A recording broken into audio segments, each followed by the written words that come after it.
So I followed that vibe I got, and you told me something that changed.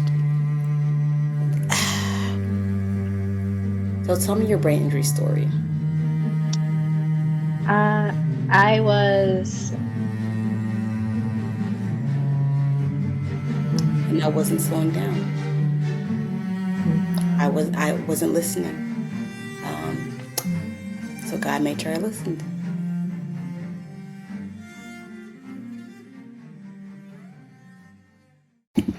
All right.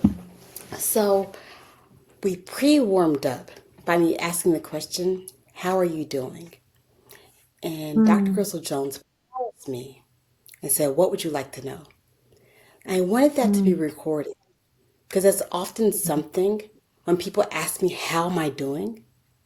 What do you mean by that? Do you actually want to know how I'm doing? Or is it just a filler text that we're using? Or are you saying it? Or are you asking it? So I loved how you follow that up with mm. what do you actually want to know?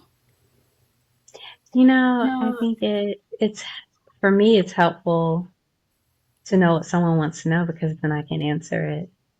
Um, I do think it often is a filler question, um, and it's fine. I think if you know what that person means by it, um, but I love to answer your question. So, what is it that you like to know? So I'll tell you what touched my heart. So I've been recording these podcasts and we still use the meditations that you recorded for Mhm. us 4, 5 years ago. I don't know. And I was listening to them. I've been doing this for years now. And something placed it on my heart. Reach out to Dr. Crystal Jones. See if you can record. Mm, Like, reach out to her. See if you can mm, interview her. Reach out to her. So I followed that vibe I got. And you told me something that changed. You told me that you also are healing from a traumatic brain injury. mm. I And I am. was inspired in so many ways. One, you told me I have been wrestling with, do I tell people about my brain injury or not? Mm, Worried of how they will look at me if they think I'm disabled or have a disability and trying not to say something about it. But you mm, led with it. mhm. So why? What made you lead with it? I know particularly when I am on screen or communicating, um, I the way that I intake information and the way that I'm able to answer is very different. And so to be of the most support to you, I wanted to offer to you that I, in this moment, communicate in this way. And I love to be able to support you in this way and be able to offer your podcast in the best way possible what's needed. And so I think in order to do that, I have to ask and also acknowledge this is what I need to be able to communicate fluently with you. Um, and I think it was one an offering. It was asking for what I need and also asking for what you need and seeing if those two things align. Outside of the brain injury that I experienced, that's what's most important to me these days. There's a lot of people who reach out and just like wanting a tip or they're wanting a trick or they're just wanting something um, that I can't really connect to. How we're going to move through this life in a way. How do you do these things? How do you do this? I don't know how you do things. But what I can do is have a conversation with you, and this is the way that I can communicate best with you now. And I love to be able to communicate to experience the way you communicate with me that really gives your podcast what you need. I love that. So it's interesting because it's coming from a direction of not just what you need, but trying to empower the person to kind of meet you where you are. And to Mm, do that requires you to know where you are, and to know what to communicate. Right. Because half the time, that's the battle. One of my friends told me, she said, in some ways, I feel like your brain injury made it easier for you because it gave you a reason why you're changing, a reason why you're asking for different things. I'm changing and growing naturally, and people don't expect to change. So with Mm-hmm. me trying to pivot and tell people to behave differently, like why? Where with you, I need this to happen different way. People are like, okay. And that stuck with me. That stuck with me. Mm-hmm. Change is hard. Something about a brain injury is it just is what it is. Mm, It is what it is today, and it's different than what it was yesterday, and it's different than what it was 4 hours ago. yep, yep. So tell me your brain injury story. Uh, I was riding my bike almost 2 months ago, Mm, and I had three accidents in one night. And um, I ride all the time. Well, I used to ride all the time, and so falling off a bike to me is what happens. Um, and then my coach mentioned that she thought I had a concussion. But before I realized that, I had a race the next day, and then I had to lead a run. I was leading a run the next day, and then I had a race the day after that, and my home was flooded. And so I was just moving through things as I would anyway. mm, mm, Once I went to get imaging, um, we recognized it was a little more severe than we thought. And this might be 6 or 7 weeks later. We're just here. And I'm working with speech therapists and physical therapists. And I'm really just surrendered to the process mm, of whatever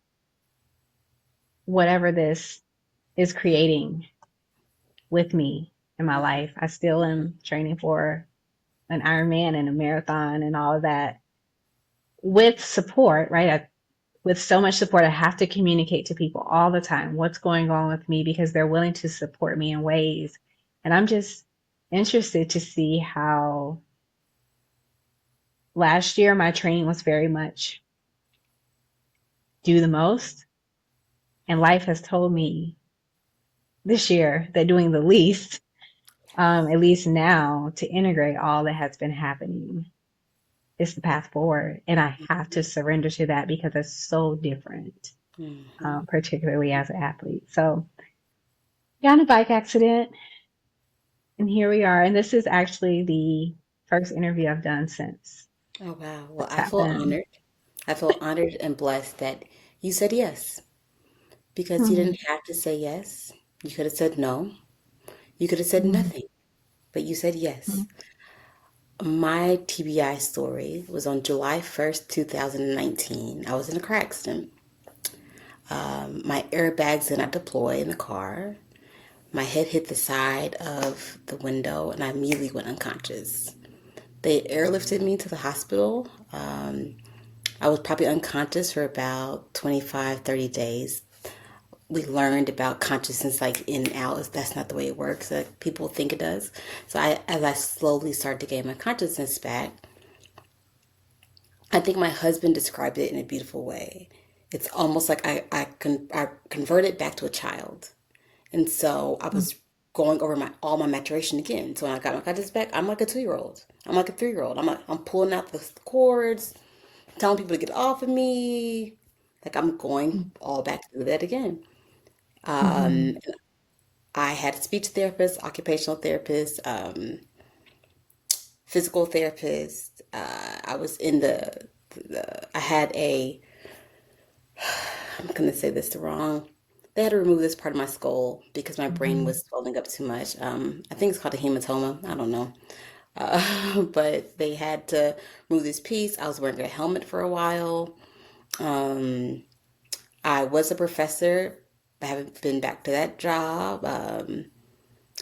And my perspective on life changed. I often say the gift I received was God was trying to slow me down, Mm, and I wasn't slowing down. mm, I wasn't listening. mm. So God made sure I listened. So I tell people all the Understand. time when they're getting the message to slow down, I said, listen, Mm, listen, because the answer is mm, gonna you're gonna be forced to do it one way or the other. So if you're feeling that you need to slow down, you need to take a break, you need to take a rest, take it. mm. Take Something it. special about the brain when after a brain injury is that it's just like it awakens your senses to a point where the world is very loud. Um, Things are moving very fast where that would not have been the experience before because you had gotten so used to this cadence that was unrealistic. Mm-hmm. Um, and so I think of it as you're just entering the world very new. When people are speaking quickly, well, it seems quickly, that's just what we're used to. And the brain is still trying to understand so many things. And there, for me right now, there are multiple people talking around. My brain is like an infant and wants to understand everybody's conversation. And it's like, this is not what we do. This is what we do.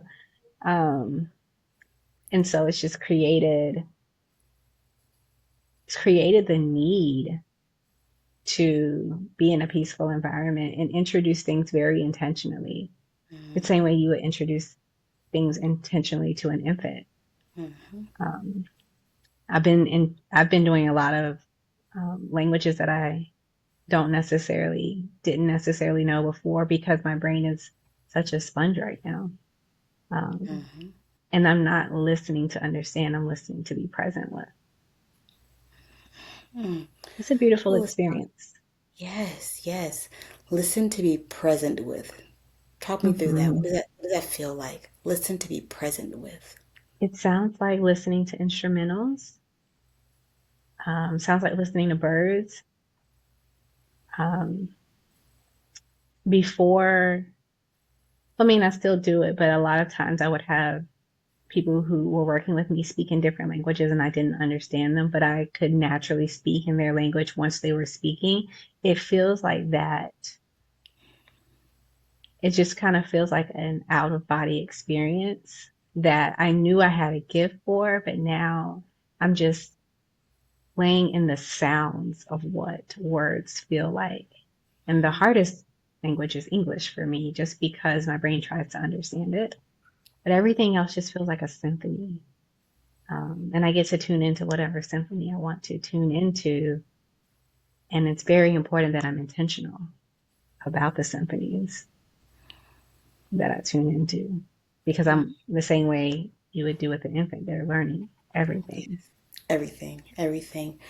I often start these conversations where I developed a personal ethos mantra: be happy, be healthy, be free. Out of those Mm, three, which one resonates the most with you right now? let's say all three. Or you can pick all Which three. one the most free? Free. But all of them feel true in this moment in my Mm. life. Describe to me what be free feels like. It feels like breath moving through my body uninhibited. Wherever it goes, it is. Yes, yes, yes. Yes, I love that. You also said something I wanted to talk about. I asked you to probably send off your bio, and you said, I'm going to misquote you because I should have printed out so I can not misquote you. But I think you said, I don't really use many titles now. Titles really don't mean anything. I want you to like talk me through that.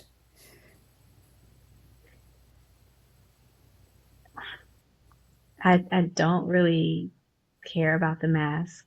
I do know that I have moved through life in particular ways and shown up in different ways with different people, but I feel like I've just been on assignment all of my life.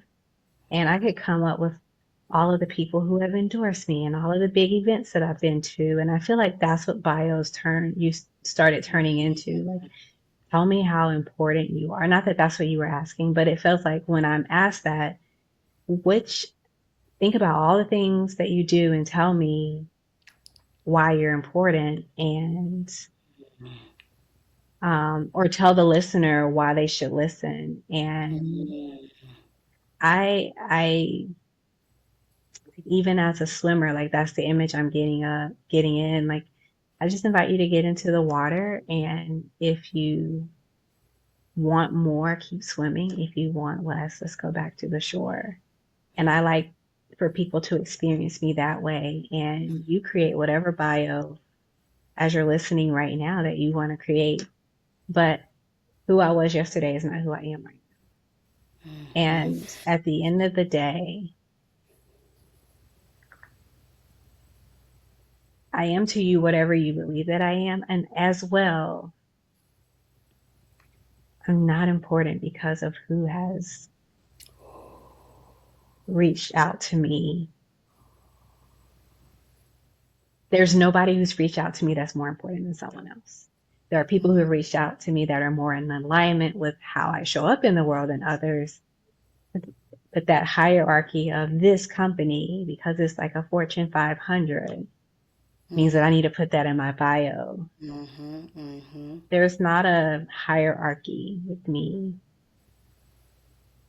And I did it because that's what you do, especially when I was like really much more in the public eye. And as I'm being intentional now, it doesn't resonate anymore. Um, so that's why I said that. I love that. It doesn't resonate anymore. What Mm-mm. you're doing is you're allowing yourself to change. Yeah. And you're saying something that resonated at one point doesn't resonate now.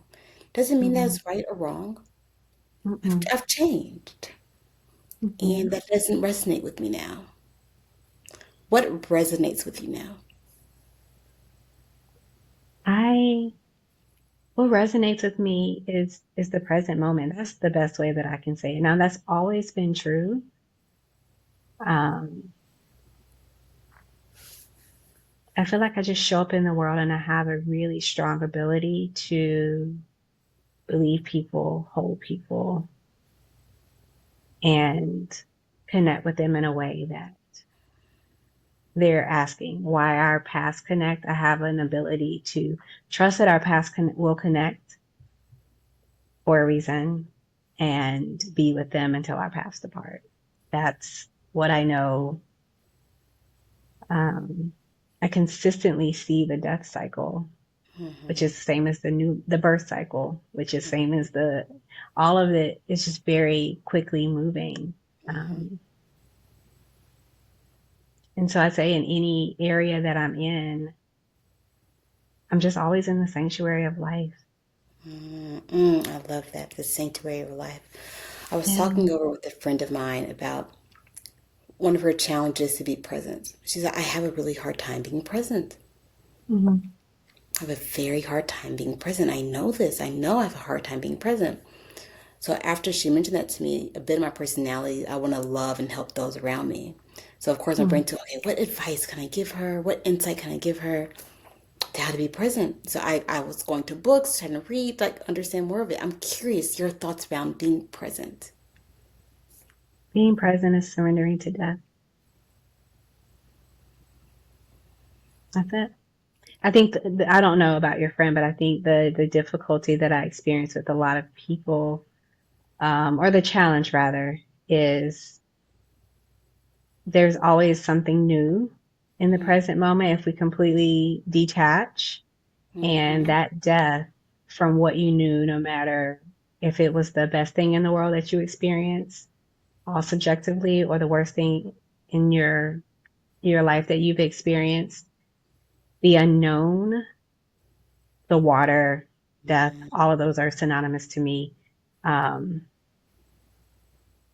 It will carry you, but you have to surrender to let it carry you. Mm, And that's what the present moment wants to do for you. It wants to introduce the colors that you're seeing. It wants to introduce you seeing the same thing in a new way, and the desire to hold on and have all of this knowledge and have all of this wisdom that naturally flows through your body. Wisdom is just who you are. But that thought that it's somewhere and I need to hold on to it, because if I can hold on to that, then I know my way around. The present moment says you know nothing about nothing. And let's just be curious, just like our brains work, just like a lot of kids' brains work. I just want to like explore mm-hmm. and see how I can see this in a new way and Yes. be in a new way. Yeah. I love that. I often say, a,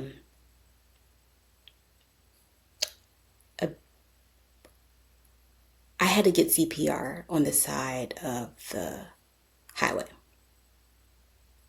So in that time, I recall, don't know the exact language of it, I met my grandmother, who I had never met before. She passed away before I was born.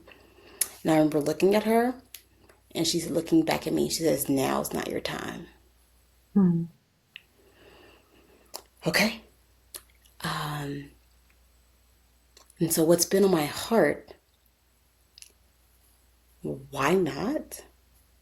And what Mm. am I supposed to be doing that may now Mm. not be my time? I don't know if that's the right way to look at it, but,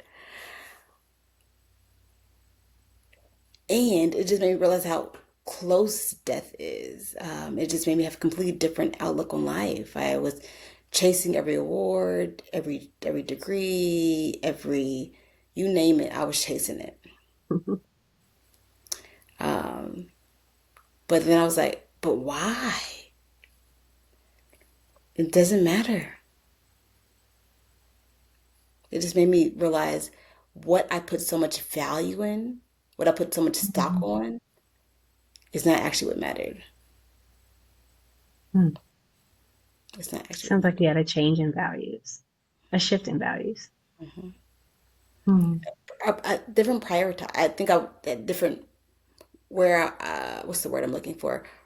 That's one of my specs of mine is word searching. A different priority. No, no. A different when you rank something, not a hierarchy, but I put a different value on it than I think was necessary. Mm-hmm. Mm. Mm. Could it have been necessary when it was, when you felt it was?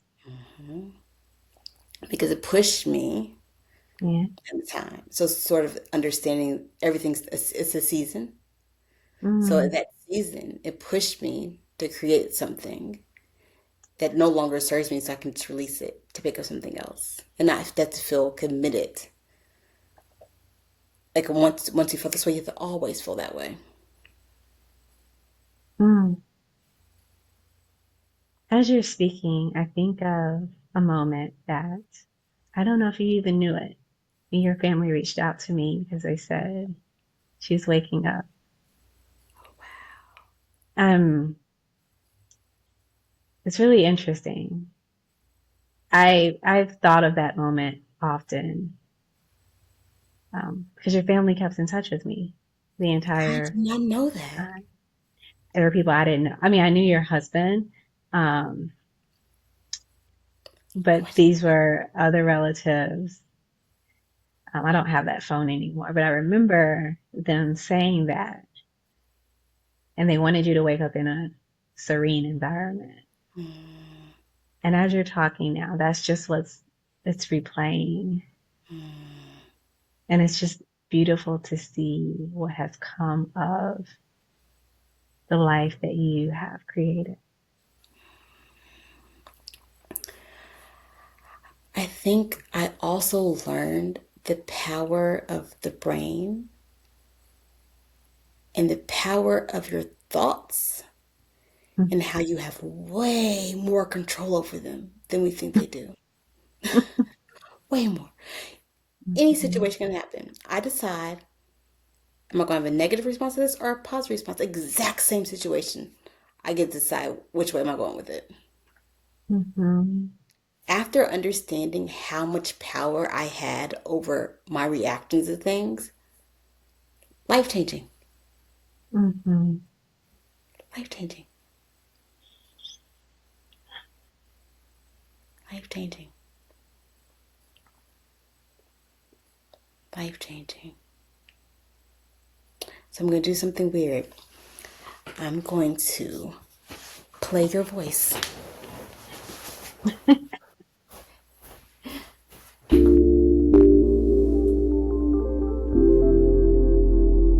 So, wherever you are right now, just take a moment to be.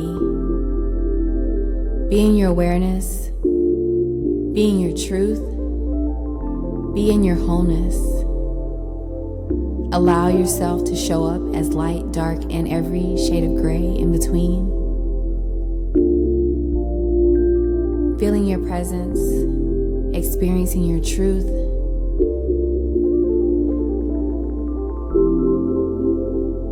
Finding your breath. And instead of directing her, listen to her. Ask her where she wants to spend more time and spend more time there. Ask her where she's stuck and go into the experience of why. Be in this breath, be in this movement, and continue to cultivate this experience through the rest of your day. Honoring that your truth and whatever you show up as is always enough. You are perfection and excellence personified. Anything that tells you that you're anything else no longer serves you.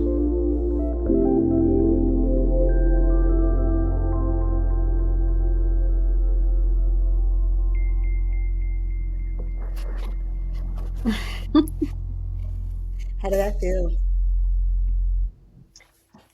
It's always interesting to hear my voice. If, wow, that was the intention. I immediately thought, wow, when we recorded these in your base, I think it was your basement. Mm-hmm. Um, that was the intention. And I can listen and see how I would say things, where those invitations led to within me. I don't often listen back to my voice for myself. And I also found curiosity in how I would say a lot of things different. Hmm. I felt like medicine, though, the medicine of the moment. Yes, yes, yes. Medicine of the mind. Do you think of yourself as a spiritual medium? Can you describe that to me? If you do, or if you don't? Hmm, I've been called that. um, I What do you think I think? have a very strong ability to listen to things that many people can't hear. Um, I think I'm a very available conduit. And I think that's different for different people. I think that sometimes it is their grandmother's voice. Sometimes it is just their native tongue that they've never spoke before. Sometimes it is what people call spirit, what people call God. Um, I think I'm very available to be used to communicate that. Even even in where I am right now, that's something that's never been lost. Now, I may not be able to communicate directly like my thoughts, but the ability to and hear when I need to hear, what I need to hear, and share it, that has not skipped a beat. Interesting. How old do you think you are when you realize your ability to hear?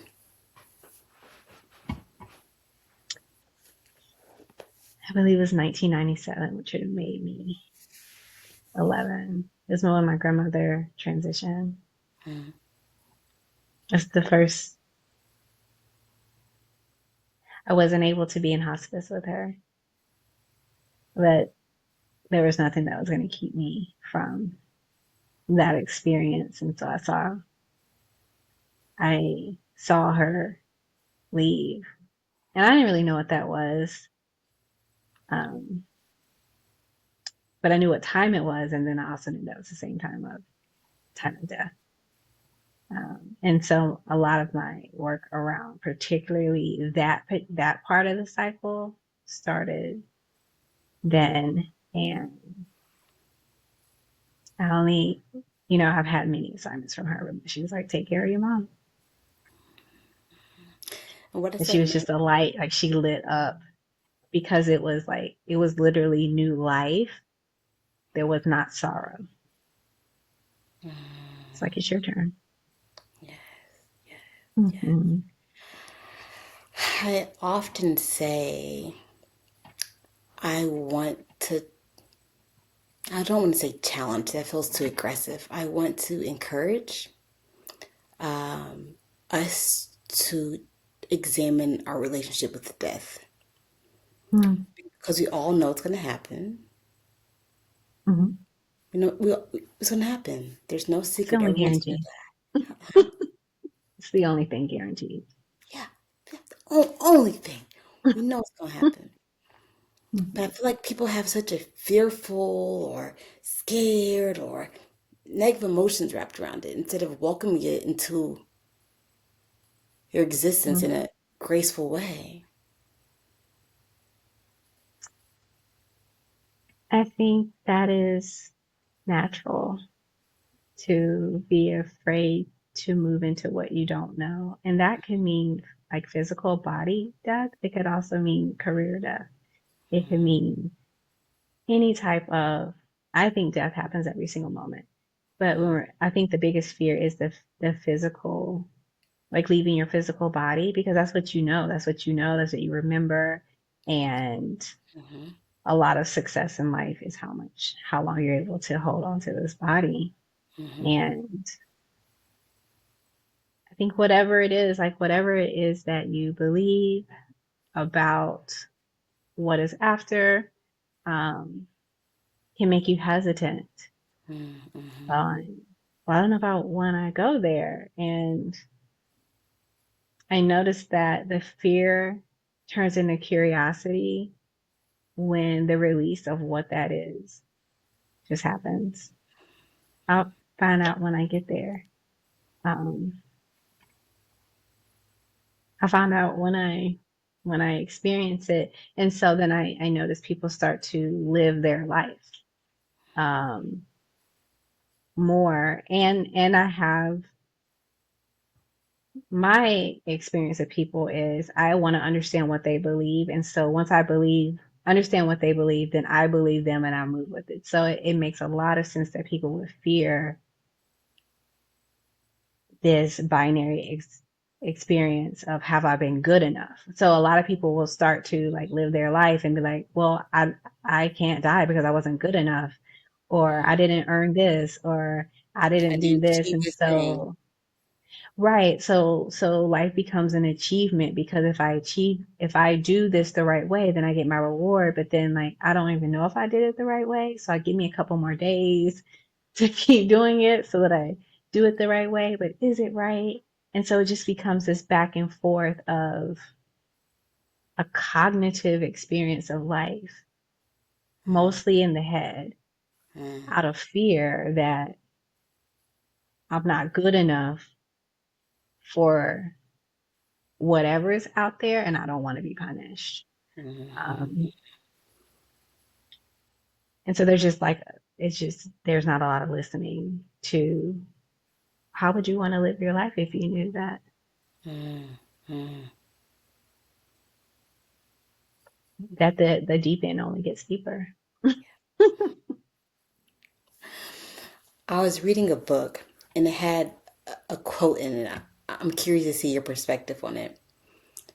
They said it's a yoga, I don't know what the exact language of it is, but they a yoga saying or a yoga mindset of live your life as if there's a sword over your head being held up by a piece of floss. The point of the saying it was so you know at any moment that you could die. So knowing that, how does it change the way you show up and behave now? Mm. Mm. I like that. I like that, and also it feels very threatening. But I can understand why that would make Mm-hmm. whoever subscribes to that make it make sense. Like it sounds like the sword could end it's basically like the thing that could end your human existence is right there and it could drop at any time. Um, there is a lot of beauty in that. Mm-hmm. I think there's beauty in the idea that you're just going to change your attire. Mm-hmm. Mm-hmm. You're going to Yep. give this up. And so that statement resonates is, yeah, live it. You know, they say live your life to the fullest. If it's Yep. going to fall at some point anyway, Mm-hmm. um, there is no amount of kale that you're going to eat that's going to hold that dental floss any stronger. None. Nothing. It's Um, interesting. mhm. I think it hit on the idea of the fear. I don't want the floss to break too soon because I haven't done enough. So it hits on that a little bit.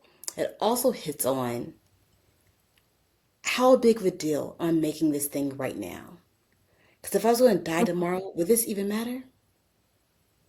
Would this even matter? Yes. Like, it forces you to level set. I'm putting in this a lot of energy and time. Is it worth it? Mm, If my days were gone tomorrow, would I want to spend my last days doing this? yes. So And then that's you can reel it in and say the sun turns into the moon every single day. And so what do you want to do with the time that the sun is up? What do you want to do when the moon is rising? Like if you could bring that statement into every single day knowing that the dental floss drops at the end of sunset. Um, what if you were invigorated by that sword being put up the next day? As like what if we just fully embrace each moment as an opportunity to see a new, using your example, a new sword being held by dental floss. Um, what, how could we turn that into excitement? How could we turn that into excitement to like fully live in each moment? I wake up fairly early and I see the moon every single day. I garden under the moon. Um, it's just beautiful. And a lot of people connect that to death, but there's so much that grows. There's so much that gets to nurture mm-hmm, and gets to nurture when that sword is dropped. And mm-hmm. what if that sword was dropped every day and that was actually the excitement? What if you look forward to it? What if you look forward to it? What if we looked forward to it because we know it's going to happen? I think that's the biggest thing that, you know, depending, I can only speak about how I see the world. If I knew that the sun was going to set every day, then I'd spend my sun time doing whatever. I'd spend the time when the moon is out doing whatever, right? Their seasons when the moon is out way longer than the sun. Um, if I know that this is going to happen every day, let me just be intentional with the idea that the sword drops every single moment. The sword is not dropping at the end of just your physical body life. The sword is dropping right now and again and again And that'll allow you to, I won't even say reinvent yourself, it would allow for you to open to the evolutionary process of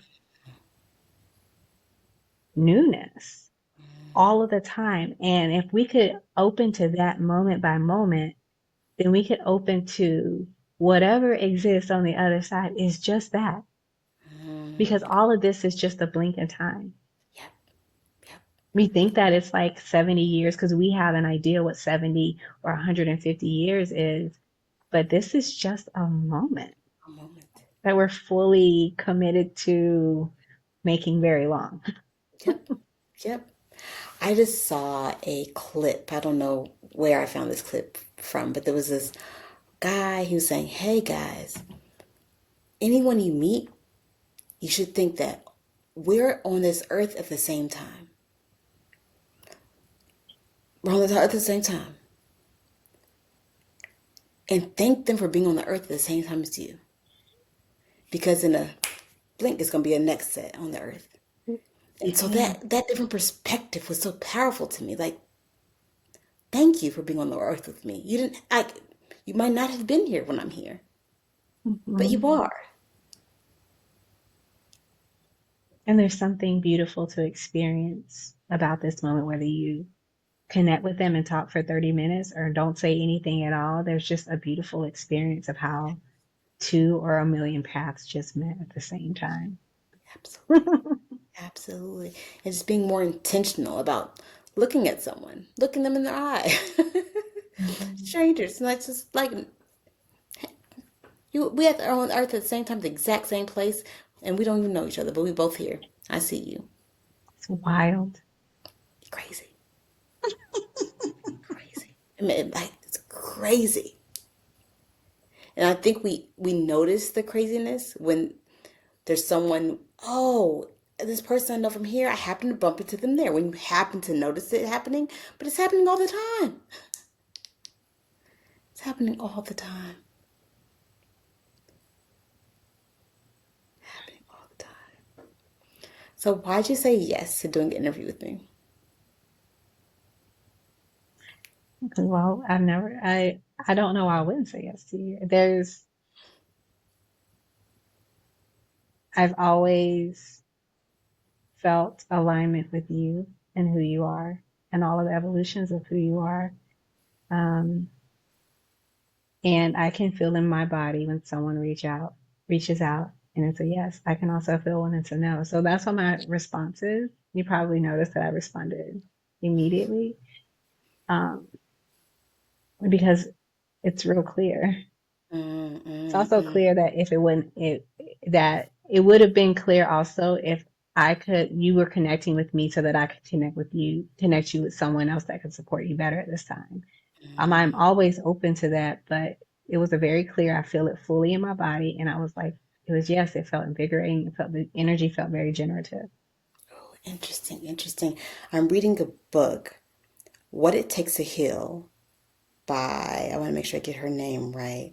I thought it was going to be on the cover so I can make sure I tell it. But What It Takes to Heal. It's been very interesting how Mm, transforming ourselves can change the world. And she talks a lot about understanding your body and knowing how your body feels and yeah. recognizing that your body gives you signals when it's uncomfortable and it gives you signals Mhm, of when you need to move on. But we mhm. often don't listen to our bodies. Right. We aren't taught to listen to our bodies. We aren't taught to listen to what's happening. Hmm. So it's interesting to kind of, you live with your body all the time, but you guys still not be able to talk to each other. You'd I not be think able to there's share always it. talking. I think there's not a lot of respect for it. I personally believe the body is the most sacred text that you'll ever own. But I think most people want to read something because their mind needs to make sense of it. And if there's proof and evidence out there, and it's literally like functioning on what I can see. Um, and I don't mean, I don't really function in things being right or wrong, but the body is never not spoken, ever. I think it's a language that we don't necessarily trust because it's different than what other people are speaking. You know when your breath is feeling stuck. You know when your heart is beating faster. You know when your palms are sweaty. Um, you know when that's happening. Most times it's, but I got to get something done. I got to meet this You thing don't so listen that I to can survive. And it. where there's a fear that the body isn't designed to help you thrive in life. Like it's the thing getting in the way, or it's not performing the way you want to, or it's a very diseased thing. And the body is always, no matter what disease state or ease state, it's just, it's writing a beautiful dissertation that it only wants you to listen to. Um, it's not the enemy. Um, it's not the enemy. So when the mind and the body can connect and we can fully breathe, then life just becomes a meditative story. Mm, mm, mm, And you notice when I'm not breathing, that ain't it. mm, mm. I know learning to listen better to my body is something I'm on the journey to get better at. But something that hit me in my last yoga class was we're doing yoga, and the instructor said something. If your breath is no longer matching your movements, stop. Take a Yep. breath. Like, stop and get back in tune with your breathing. And that was so powerful because the way I used to approach yoga is whatever they say do it, I'm fighting through and I'm doing it all, no matter what my body can do or not do.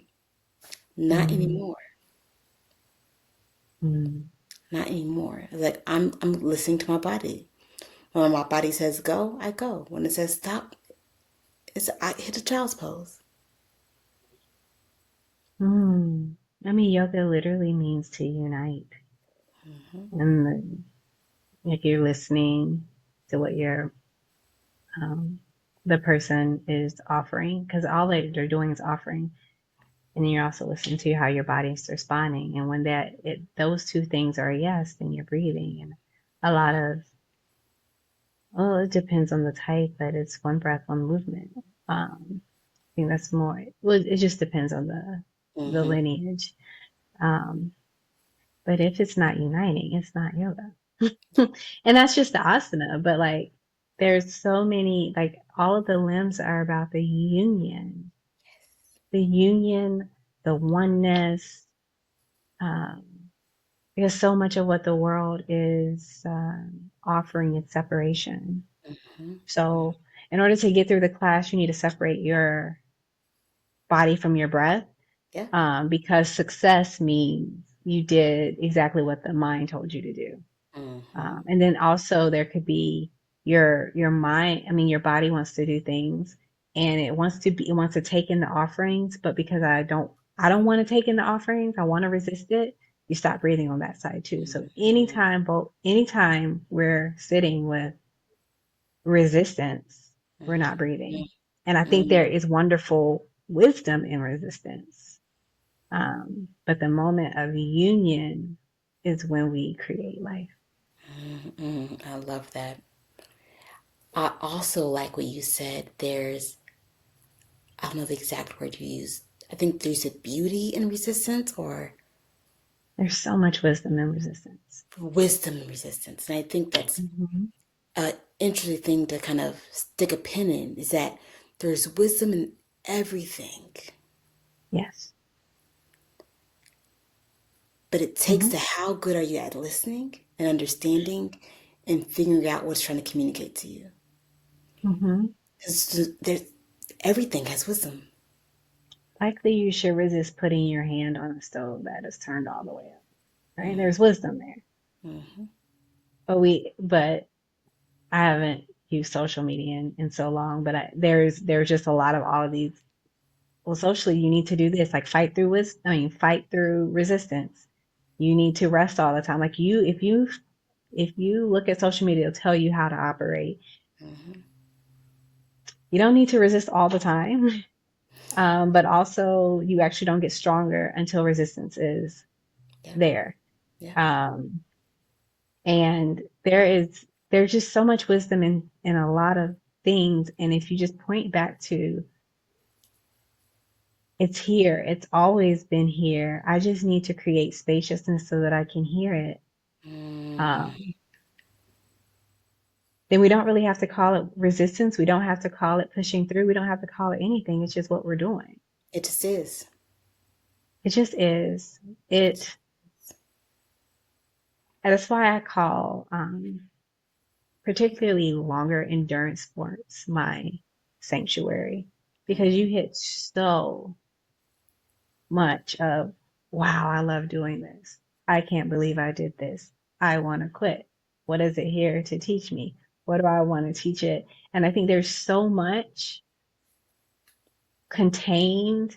It's like a long church service. Like you can have so much that happens, and there's going to be a beginning and there's going to be an end, and you're just here for the ride.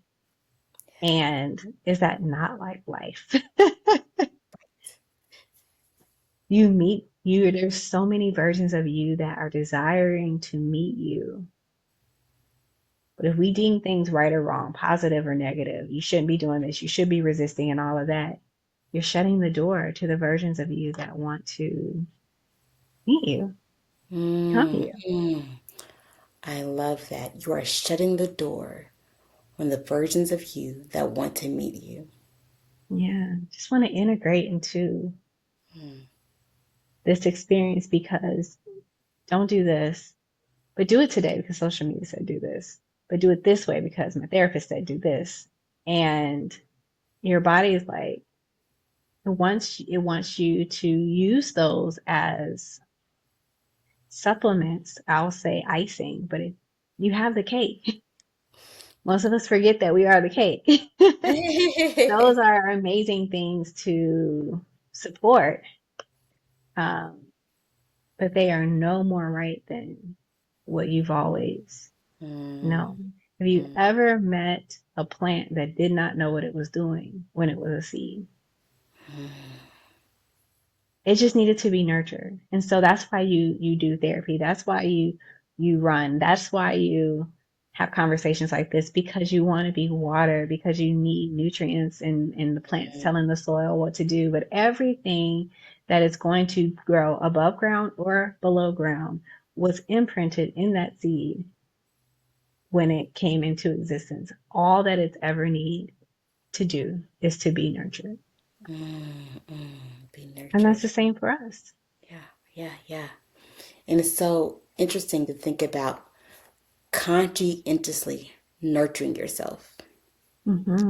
So I'm thinking about self-care. I'm thinking about self-love. I'm thinking about affirmations you tell yourself to get embodied in.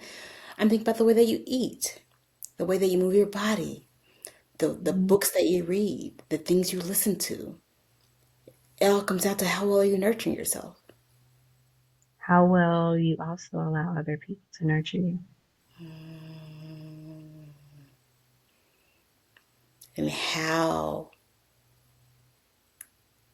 diligent, I don't know if that's the right word, how committed are you going to be when someone is not nurturing you the way that you want to change it? Yeah. Because, I mean, that is a beautiful redirection for that nurturing to go somewhere else where it does nurture. Just like with any type of medicine, you don't have to take every medicine that comes your way. You get to choose what medicines you want. And one person's amazing medicine is somebody else's poison. And to know that and be able to acknowledge the sacredness of something that is still poison to you, and offer that it find what it is that it is medicine for.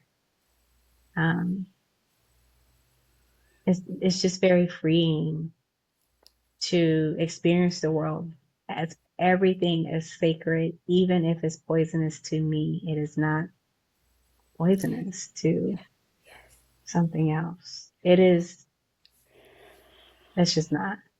And even the idea that it could be poisonous, I don't want to put that in a binary. It could actually need to kill something so that So that is going back to death. Poison isn't a bad thing.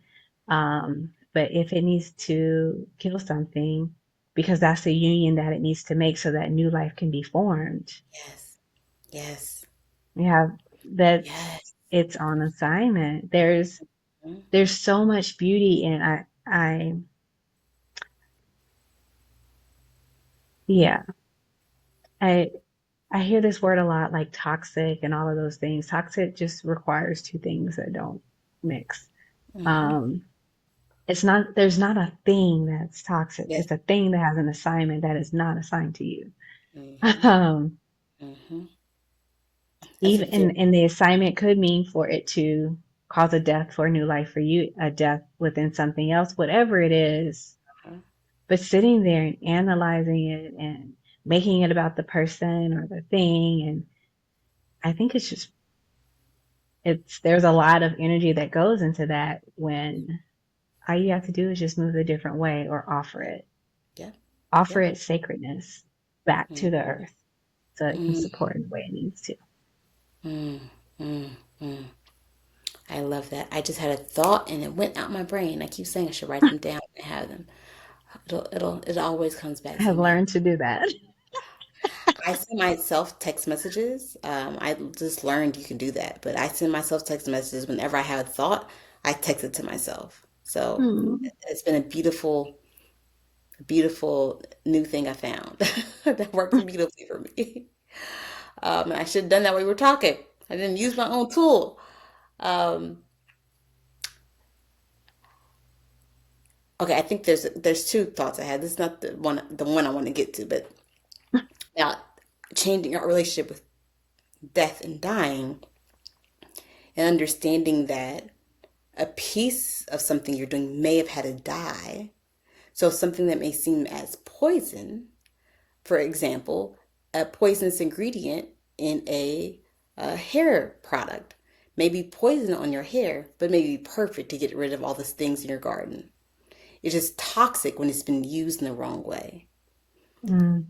So I think it's not that the thing itself is toxic. It just is it's not being used in the way it needs to be used. But that thought came to my brain about understanding how death is a part of the process and how Yes. it's to be welcomed. Such a sacred gateway.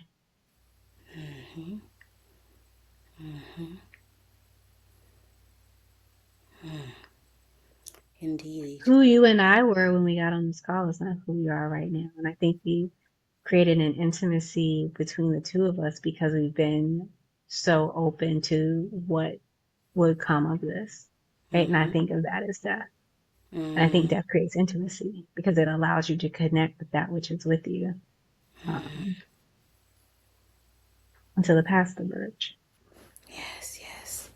There's also a beauty in authenticity. Mm, I think they kind of go hand in hand with death. And the way I'm processing it is mm, death of the things you think you have to be, who you're mm. performing to be. Just be authentic.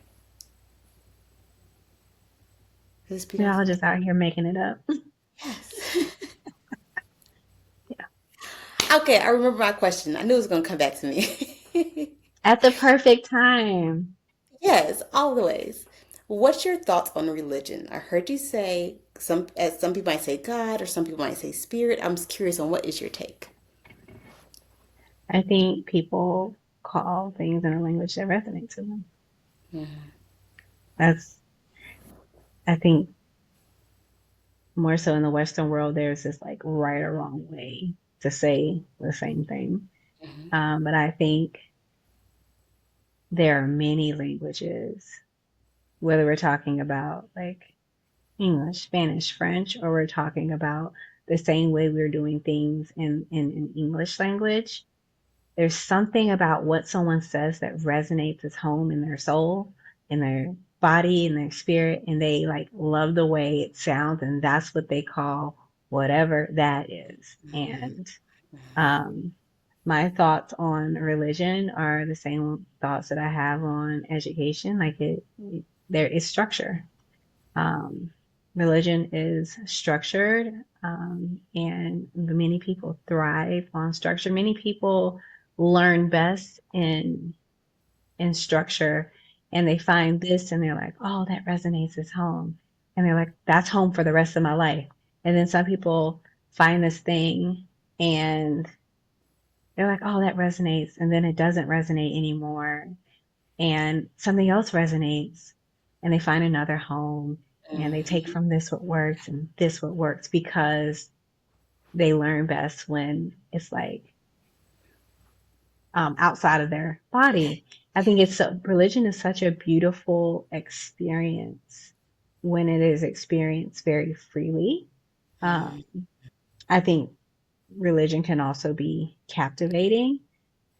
I think religion can also disconnect you from your ability to um, connect with your body and much less breathe.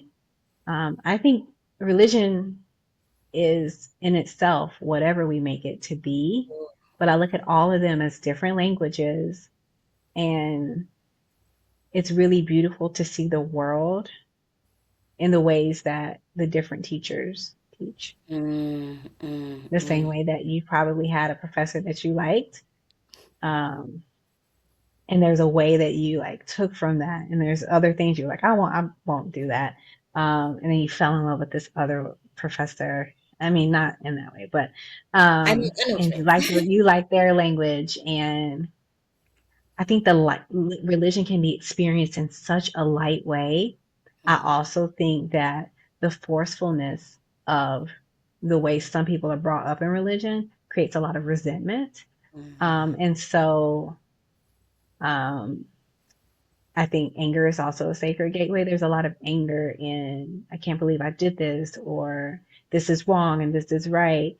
So I've experienced me. I love the lightness of religion the same way I love the lightness of um, languages. And I know that is a very different experience than many others have had, and their experiences are 1,000% valid. And I Mm. know my philosophy at the end of the day is that everyone will find their way. And I Yes. truly believe that. And because I believe that, I have no desire to interfere with you Mm, finding your way. mm, I am mm, just here to hear you and believe you and hold you as you do. I love that. I love that. It's very interesting to hear you make the connection, the comparison between religion and school. My husband made the exact same connection to me about a couple of weeks ago. I'm kind of been thinking very strongly about homeschooling my boys, and for a variety of reasons, I want to homeschool them. And I often, when I talk to homeschool mothers, they had a bad relationship with school. There was things that were done to them wrong that weren't done to their kids. But that's not me. I didn't have a bad relationship with school at all. I loved school. I thrived in school. School did good by me. But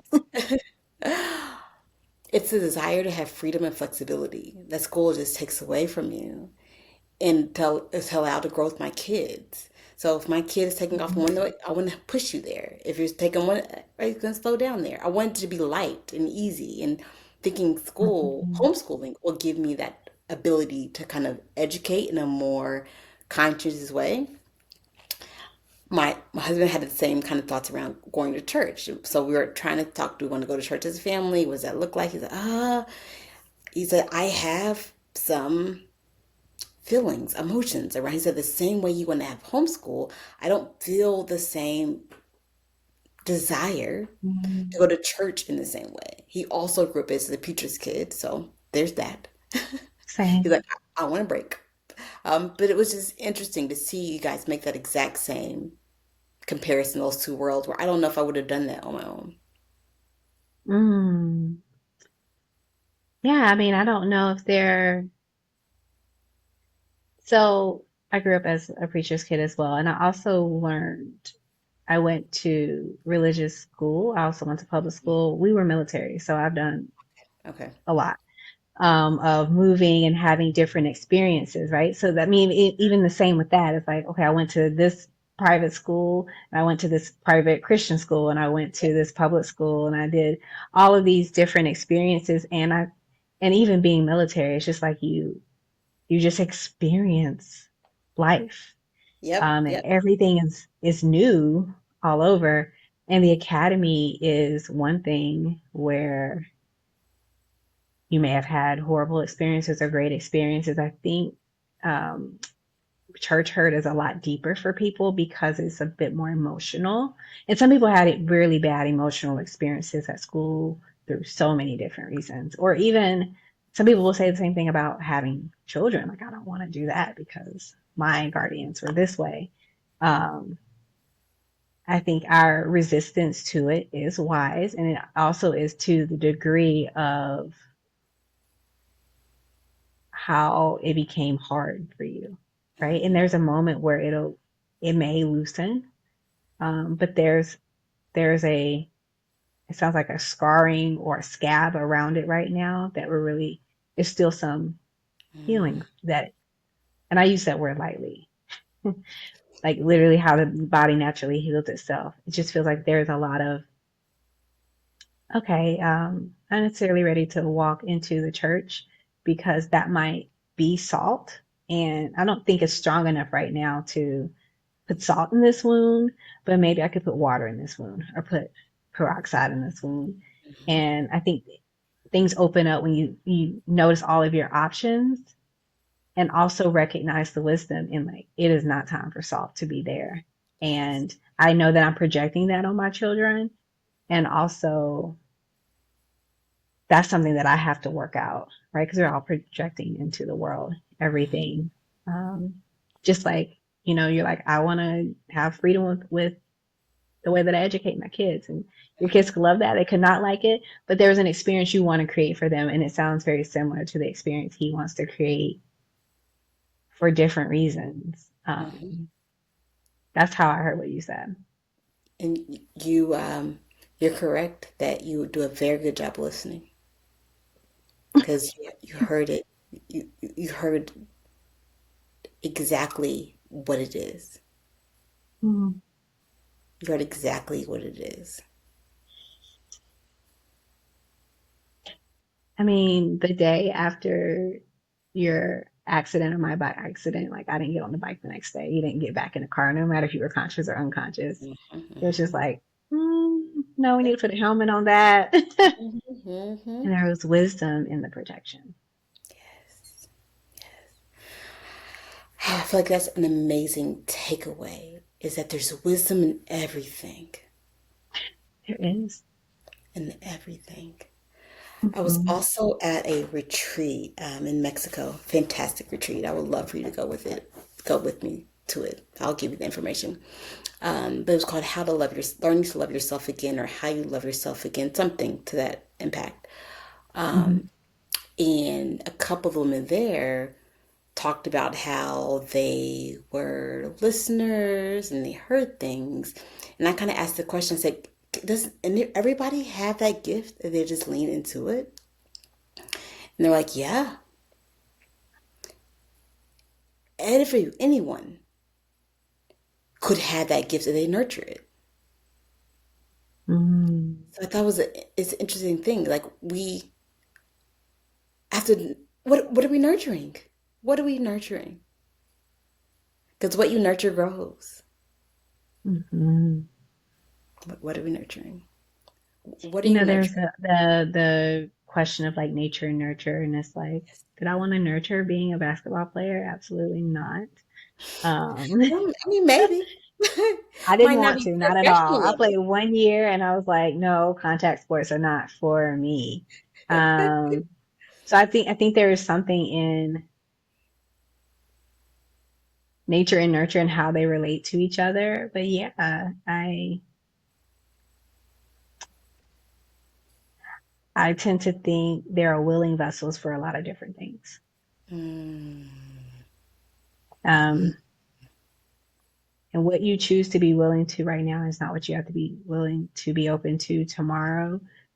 And I also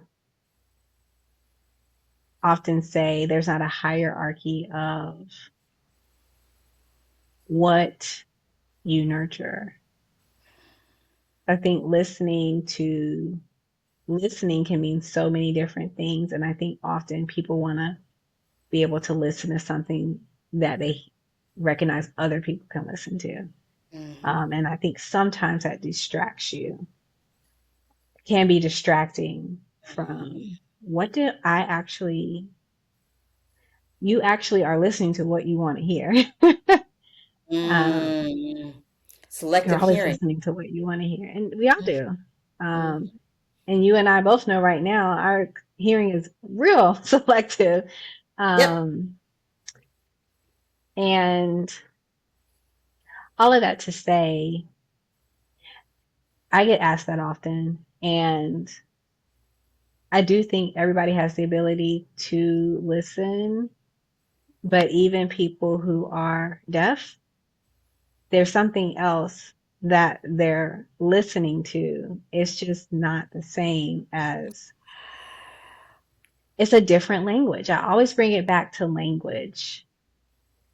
People who are mute do speak. They still, it's different. Mm-hmm. Mm-hmm. It's a different language. And, dancers speak so beautifully through their bodies and create. Mm-hmm.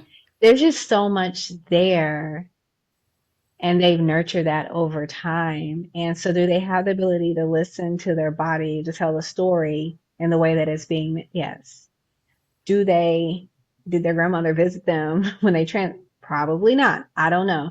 Um, so I think there is something to nurturing things for sure. I often say it's very important that you listen to what you want to nurture, because we live in a world where there's a lot of desire for success.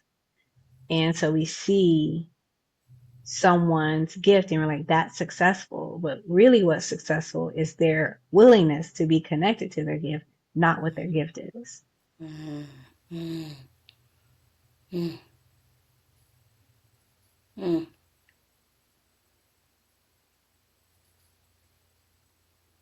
The willingness to be connected to your gift requires some self knowledge to know what your gift is.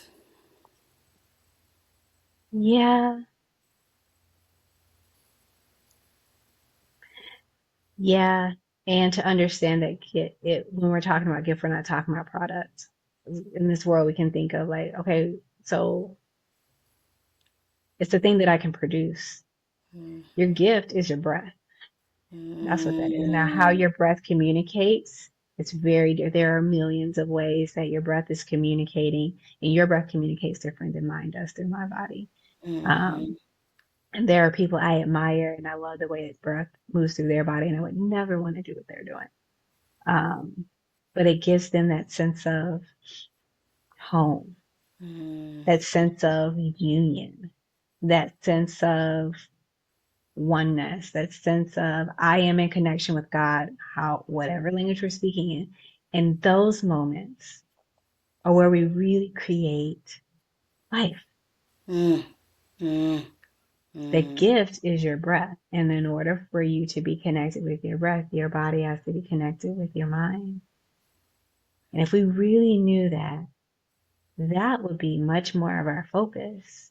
And then letting the breath attract all of the resources that we want to create to live. Your actual product is so that you can live in this world and however we see this world. But your gift is your breath. Because once it's gone, you're taking on whatever happens next. Mm-hmm. Mm-hmm. I love that. I love that. Thank you. Thank you so much for Thank saying yes. you. This has So good felt to see you. good to see you too. Oh yes, I'm now curious. Like, where can I see you in person? Because I want like hug you. That was an aggressive hug. I don't mean that aggressive. We can, I know where you are, and that can happen because I'm there. Right now, lots of motion sickness, but as I heal, we'll make that happen. Absolutely. No rush. No rush. Cool. Thank you, thank you, thank you.